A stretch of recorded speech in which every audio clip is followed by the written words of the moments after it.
Welcome again to everyone to Jewish Talk on 90.3 WHBC. I'm Rabbi Perl, and today we have the privilege of speaking to Dr. Anna Goldenberg, a renowned trauma surgeon whose extraordinary work is the focus of a new documentary called The Asset, premiering at the Dances with Films Festival in Hollywood. It's directed by award-winning filmmaker Ravit Markus. The Asset tells this remarkable story of Dr. Goldenberg's race against time to fulfill the final wish of a young Israeli colleague by bringing life-saving trauma training to a region in desperate need. So, dear friends, sit back and enjoy. This is set against the backdrop of war, uncertainty, and profound human suffering.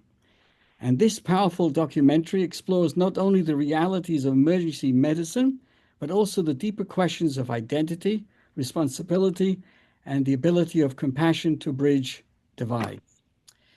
In a world that's often defined by conflict, Dr. Goldenberg's story reminds us that healing can become a universal language and that one person's dedication can save lives and inspire hope far beyond the operating room. So, Dr. Goldenberg, welcome to Jewish Talk. It's an honor to have you with us. Thanks for having me. I'm so excited to share, our story and have this conversation with you about everything we've been working on for the last 2 years. So for the listeners who may not be yet familiar with The Asset, with the documentary, can you please tell us the story behind the film and what inspired this mission? So the Asset film came about really incidentally. The Asset has another purpose. The Asset is a very advanced surgical course for surgeons all around the country and the world. It's advanced surgical exposure and trauma that came about originally from the military. After the Afghanistan and the Iraq conflict, soldiers were dying of injuries that could have been preventable and were either missed, or surgeons just at the time didn't really know how to handle them.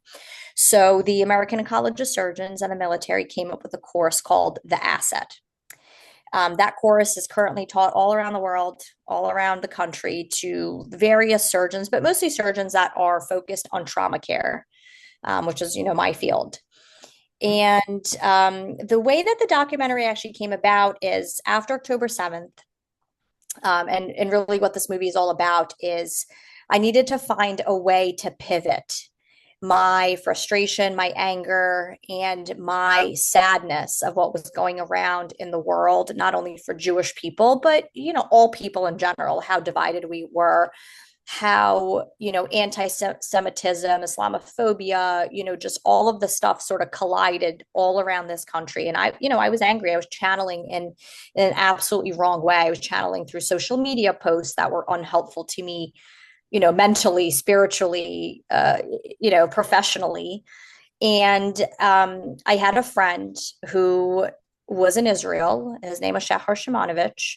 He was a colleague, but more so, he was a really, really close friend of mine that I trained in trauma as a fellow at my institution. In the United States. In the United States, yep. Shahar, did most of his training in the United States. And then after he did his training in 2020, he went back to Israel, started working, and was doing really well. And we had talked so much about collaborating on bringing education to Israel, him bringing Israeli education to us here in the States, specifically the Eastern Coast and, my institution. And then one day I got a text message, and the text message said that I have been diagnosed with stage 4 colon cancer. And I really wish that we would have done this sooner. I really wish that, and this was after October 7th that he had sent me this message. He was diagnosed pre-October 7th. During October 7th, unfortunately, he was already really sick. The person who was supposed to be on the front lines of helping patients was laying in a hospital bed. And that absolutely killed him. It ruined him. And the only way I think he could give back in his final time was somehow to leave a legacy. And you went ahead and yeah. What did you do? You actually continued what he wanted, or how did it go? So in his last couple of months of life, we worked through the war, through conflict, through a million barriers to try to get this asset course, which was never taught in Israel, to Israel and to the surgeons that were on the front lines taking care of people, not only taking care of people in Israel, but also taking care of civilians that were injured in Gaza when they needed to. So it was, a really special mission. There was a lot of red tape at the time. There was no flights, there was no money. There was a lot of bad and negative press around the war. And ultimately, part of it was that he was dying and wasn't really able to fully participate in trying to get this done. But he made all the right connections. We persevered through every challenge. And shortly after he died, the course happened for the very first time in Israel in the height of war, in the height of rockets. And I hope, that he lived longer because of this course. I think he did. I think, he has two little children. And I hoped that not only did this film and this mission highlight what we did for the country, and for the region, really, but also, as a legacy for his children to see that at the end of, their dad's life, that you can still give back so much. Did you Uh, did you actually go to Israel to train yep. people? Yep. How long were you there for that? How long did it last? So we were there a week at a time. Actually, the first time two of my colleagues came, who are also in the movie, both are not Jewish. Both are military surgeons who believed, in Shahar and were very close to him and believed in spreading the course not only to Israel but also the region, right? Because as you know, in Israel we did train Muslim, Druze, Christian physicians, so they understood the mission of showing and bridging, diversity. We'll come to that in a moment. That part of it impresses me very much, the bridging divides. Before you get to that, I'm wondering, you live in such a high pressured experience, right? As a surgeon and Yeah. asset. What has this taught you about resilience, leadership, and the value of human life? So I think, physicians and surgeons specifically have a very, very interesting persona. They have a pretty decent stereotype for being hard-headed, for being sort of very stiff and not pliable, and, channeling their frustrations outwardly, right? That's just how surgeons are known, even in medicine, right? So many medical students and so many people are like, oh, I would never want to be a surgeon. That's not my personality. And I think that this experience really teaches you that, surgeons and people can be soft.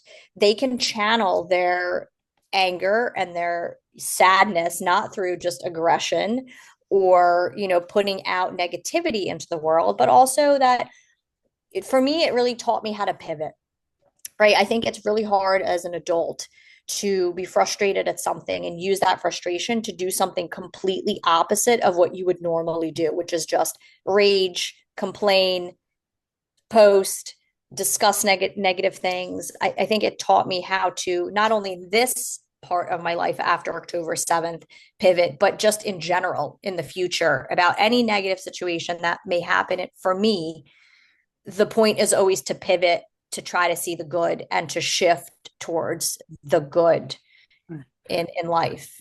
But what impressed me very much about you is that it's well known, as I'm the resident rabbi at a local NYU hospital here in Long Island, that the bedside manner of a surgeon is not the same as the nurses and the RNs and the everybody else. And one of that I've come to realize is because you're dealing with such difficult decisions, that's part of the to keep you outside. Otherwise, you would never use Can't any of your perform. skills. You Yeah. can't perform. You can't perform. So that you've brought out that you can actually be an amazingly tough surgeon and have an extraordinary heart. So that brings me to what again, I was impressed that you're working with so many different backgrounds in terms of bridging divides during times of conflict. So you went to Israel post October the 7th, and you're working with Muslims and Druze and everybody, and Arabs in the same field. What kind of feeling did it bring out in yourself to do that? I think honestly, I think it started from, the anti-Semitism that we experience here in this country post October 7th, that, the response of the country after October 7th brought out a lot of negative press about Jewish people. Even within my own institution, within my own friend circles, within all over social media, with people that I personally knew for years and years and years as a not only a teacher, but as a friend, as a colleague, and seeing that, was really hurtful to me to see that people could be so blinded by religion, especially in the medical field. Like, to me, religion in medicine has no place, right? Because as a trauma surgeon, right, like, you can kill somebody and be hurt, and I still have to take care of you with no bias. As a Jewish, physician, I have to take care of people that may not like me just because I'm Jewish, and that's okay. And I fully, fully endorse the fact that I'm okay with that, and it makes me feel good to know that I am without bias, Did you right? have any particular challenges when you were working this great effort in this conflict zones? Did anyone say anything to you? Was there any No, I think out of I your think eye? I think I experienced most of my pivoting in the United States. When I got to Israel, although there's so much misconception about how people work together, the country works in such unity with throughout all religions and all nationalities that I never felt it there. The Muslim and Arab physicians I became close friends with. We talk, we consult, we have a group chat about cases. And I think it's wonderful to see. And I wish that some of that was present here in our own country, where we weren't so divided because of a war, we weren't so divided because of a religion, but then that our common language could just simply be medicine. What you went to a battlefield basically. Um, are there lessons you've learned from all this wonderful effort that can improve emergency care in the civilian world as well? Or is it really, Yeah, yeah, for sure. I think the some of the thoughts about trauma care, and I'm not an emergency room physician. I'm a trauma surgeon. So we're different. The nature of the injuries is different. They're severely injured people. I think, as we started to teach asset, we've expanded it to emergency care providers, not only here, but also in Israel. And what we learned is that if you don't use your skills, you lose them. And that's just the truth. Speaking within our own experience, how this course came about was that physicians were not practicing trauma. They were practicing general surgery, they were practicing elective surgery. And when people were severely injured in conflict, they were just not up to skill to perform the operations. Their speed was slow, they forgot things, they were subspecializing. And that's the same thing for emergency care, no matter where you go. I think if your country's not in conflict, which it hasn't been for some time, Israel was not in conflict constantly, although there's conflict, ongoing all the time. That volume of devastating injuries is hard for any system to manage, especially a system that's not doing trauma like we do here in America every day. I mean, we have a problem here. We have a significant gun violence problem in this country. And although they're in conflict and they're in war, the numbers are not like what we have here. So I think it's called the walker's dip, is this misconception that you are ready to handle anything all the time, even when you haven't done it in years. And that's a huge misconception wow. that people don't understand. We're speaking with Dr. Anna Goldenberg, a renowned trauma surgeon whose extraordinary work and is the focus of a new documentary that we recommend everyone to go to see. It's called The Asset, and it's directed by filmmaker Ravit Markus. And it tells of this remarkable story of Dr. Goldenberg, who's with us with a race against time to fulfill the final wish of a young Israeli colleague by bringing life-saving trauma training to Israel and in those desperate situations. Um, you were followed around with a camera, right? Yeah. Which was, which would you say was the most intense and emotional moment from those Um, scenes? I think the most intense and emotional part was the interview that I had with Adam Tettenbaum, who's the producer of the documentary, who's a phenomenal, interviewer and also human. And when we started talking about my connections with Shahar and really what drove me to bring this here, and all the emails back and forth, and the legacy I was really hoping that he leaves for not only his children but the country. I think that was probably the most, although I didn't cry because I'm a trauma surgeon, we rarely cry. Do that. Yeah, it's hard to talk about somebody dying, and like, again, like the documentary says, racing against time, and then to talk about it retrospectively is hard, because you've already lived it, but then you have to sort of face your own feelings about it, which maybe you haven't. Maybe I didn't. I'm wondering if all of our listeners and viewers, are there any particular Jewish values or teachings that guide your work all the time? For me, fundamentally, as a doctor and a mentor and a teacher, my mentality to my bones is to give back. I mean, every which way I can to people that I might not even know, whether it's a random person that messages me for an opportunity to work with me, whether it's somebody who needs a doctor's appointment, whether it's a friend or a colleague. And I think that's such a core Jewish value, right? To always take what you have and then give it right back, and not ask for anything in return. God forbid, from time to time, a patient is lost, right? So how do you maintain your own faith at a time like that? You put your whole everything into it, and the resilience when you confront the actual loss and the trauma. So the way that I think about, trauma care, and so many, a lot of trauma doctors are burnt out by having constant loss. We do take care of injured children that die. We take care of young people younger than me, in their 20s, or even people my age. And my go-to feeling always during a tragedy is that I'm not the victim here, right? This is not my family member. This is not me who has passed, who has suffered and who has died. So for me, I go into it with that, I'm the person to deliver the worst news somebody may hear ever in their life. And I'm the voice that they probably will remember forever. And those words that, they have died or we couldn't save them are fully ingrained into their memory forever. But I'm not the victim. So I never I feel the burden of it emotionally for other people, but I never make it about me, if that makes sense. Sure. Um, this film is coming out shortly, I think in June. Yep, June 22nd will be the world premiere, just in a couple of days. What do you hope this film will inspire in the medical field and society at large? I think that it's a good awareness of what trauma care is. I think trauma care is one of the leading causes of death all over the country and the world. I think more people need to be aware about the importance of, good trauma care.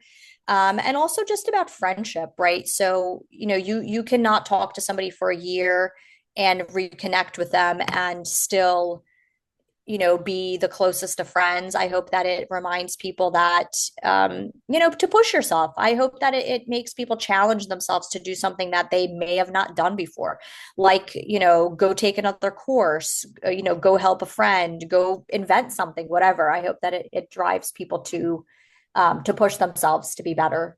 I think it's not a big secret that there are less and less people wanting to become doctors these days for the Yeah. insurance, but all the other things that go on. So, what message would you like to share with younger people who are considering careers in medicine? What could you do to Um, give them a good inspiration to say, go for it, go to finish those yeah. years, become. I think that I think physicians, me and my profession specifically, I feel to be the most grateful and the most privileged person in the world to take care of people, really take care of people. I mean, from my perspective, to operate on people is the biggest privilege. And I've not, every day I wake up in the morning, I'm excited to go to work. I'm thankful that I have this amazing job and this amazing, ability to help people every single day of my life. I think the profession is just wonderful. I have nothing bad to say about medicine, regardless of insurance, regardless of patients, and the time that I spent sleeping in hospitals, which I still do, missing my children's birthdays, which I still do. To be able to save somebody, to be able to save somebody's life and hug their family and hug them is the most humbling thing that you could ever experience. So I would say if you're a young person wanting to go into medicine, nothing will ever fulfill you as much as medicine does, in my opinion. At what point did you want to become a doctor? Is it My whole life. your whole life? As a child, when I was a young kid, I used to, when I lived in the Ukraine and we would buy fish at the market or chicken, I would want to gut the fish. I had a really high, drive to sort of dissect, to learn about organs. And all of my book reports that I wrote as a young kid that my mother still has are about becoming a surgeon. So from a very, very young age. So your parents are not in medicine. No, No, so it's your no, own mamish from your own. exactly. Every doctor, everyone has their mission in life. I think one of the problems that we face today is there's a certain sad jealousy of others in other positions. And people forget that every one of us are made for a particular mission. And if we try to be what we shouldn't be, then not only don't we end up what we want to be, we're not and do what we should be doing ourselves. And I'm very impressed that you had that mission from such a young age and you're going out there saving lives and you're fulfilling the wish of a young Israeli doctor, Dr. Shachar, who sadly has not seen the conclusion, but at least inspired you to bring that asset program to Israel, and I'm sure be replicated around the world when they see this, how people can work together. So after all that you've experienced, Doctor, what gives you the hope for the future?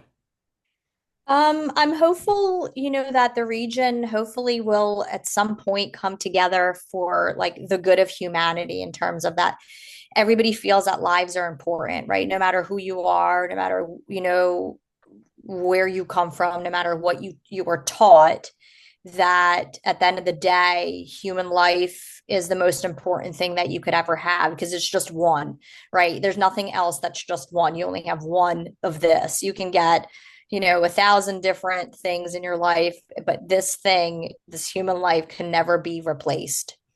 And I hope that people really think about that as they, move into the future, as they raise generations and generations of young kids. I hope that they remember that there's only one. You only get one time. Your approach is fresh, refreshing because it approaches what you've done and work together with so many different people and bridging different religions has brought out the fact that there really is no pecking order amongst human beings. We all bleed the same way. And more important is that we're all created in the image of God. It's not just this group or that group, it's everybody. And you've made it your life's mission to help people and not only the patient, but also to help reorient surgeons, trauma Yeah. surgeons, to look at things differently. So we, on behalf of all of us, Doctor, we'd like to say bracha v'atzlacha, means blessings and success. Dr. Anna Goldenberg is a renowned trauma surgeon, and she's part of an upcoming amazing film, a documentary called The Asset. It'll be premiering around the world June 22nd, and would be all on all of the platforms all over the world. Um, yeah, should be. I hope so. Yeah, We well, hope so. We hope to show the film to everybody. yeah. So please look out for that. It's called The Asset, featuring Dr. Anna Goldenberg, and we want to take this opportunity to thank you for your time and your busy schedule, sharing with us and inspiring us. And whatever we are, even if we're not surgeons, but know there are people who have passion in life, and it's not just for themselves, it's actually helping people save people's lives. And we can do that as well. Sometimes with a simple smile to someone or a good morning or things like that. We all don't have to be trauma surgeons, but you've shown us in such a beautiful way that one person never complains, say, I'm only one person. What can I do to help the world? Well, doctor, you've proved them wrong. And so, Dr. Anna, is it Hannah? Is your Jewish name Hannah? Mhm. Oh, it is. Okay. Yep. Wonderful. Wonderful. So Chana, of course, comes from the word chen, which means grace. Hashem should grace your work, wishing you success and save a lot of people. And may Hashem bless you for this wonderful, wonderful effort in making this world a better place for all of us. Thank you so much. Thank you, Rabbi, for having me.